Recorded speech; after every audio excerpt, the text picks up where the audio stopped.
I am an angry black woman. I am an angry black woman, I'll admit.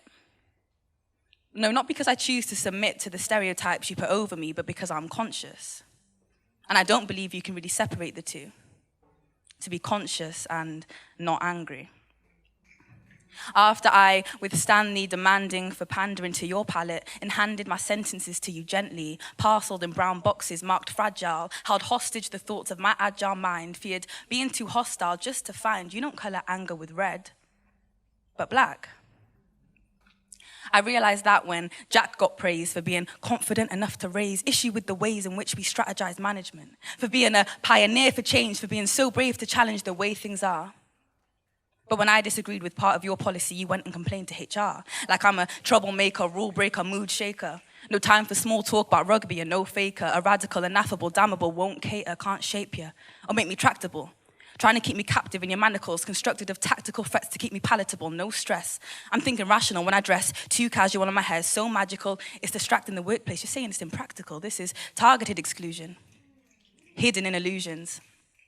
You hide from the taboo, rest in nest of empty efforts to include. So why the comments on my attitude, the I wouldn't want to mess with you? I could shuck and jive, but one step out of line and you'll still call me aggressive too.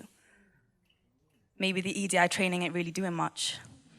Anti-racism action plan ain't coming in clutch. I guess it's just a sticker that will secure you some grants because you'll take the money to work with my community, but you just can't seem to diversify your staff and then you'll go and call us hard to reach. When you just never let us in the room, so you lost us.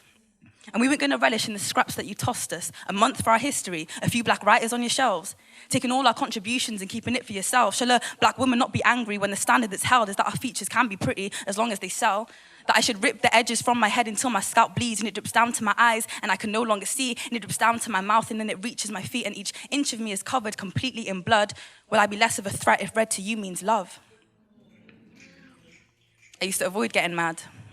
How wrong it be for me to see injustice in my face and then to cause commotion, artifacts and gold stolen, black family unit broken, cut our mother tongues to hear wagwans in the suburbs spoken. It's a joke thing, my devotion can only coexist with hoping that the power of the people will lead to overthrowing the people in power. But from history I'm knowing that power doesn't back up in the face of kindness. It's the knowledge, it's the history, it's the anger that binds us, and the blindness of the fact that they will never get behind us is why some of us still parade happily in red lines. Why do you think anger's the thing they've chose to penalize? I wonder why. I guess they prefer cries because when people are sad, they don't do anything.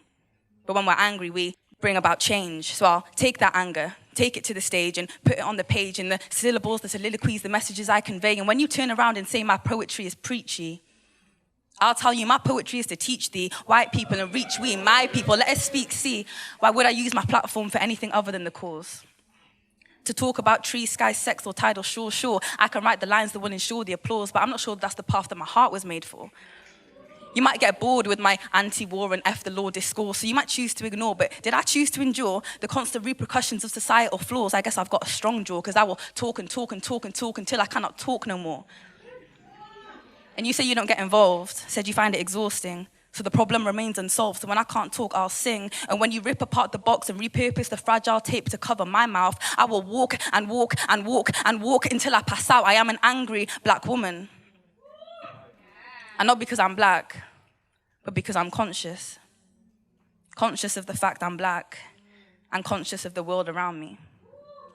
It only takes a second to look at the state we're in and see, really, we should all be angry. Thank you. Thank you.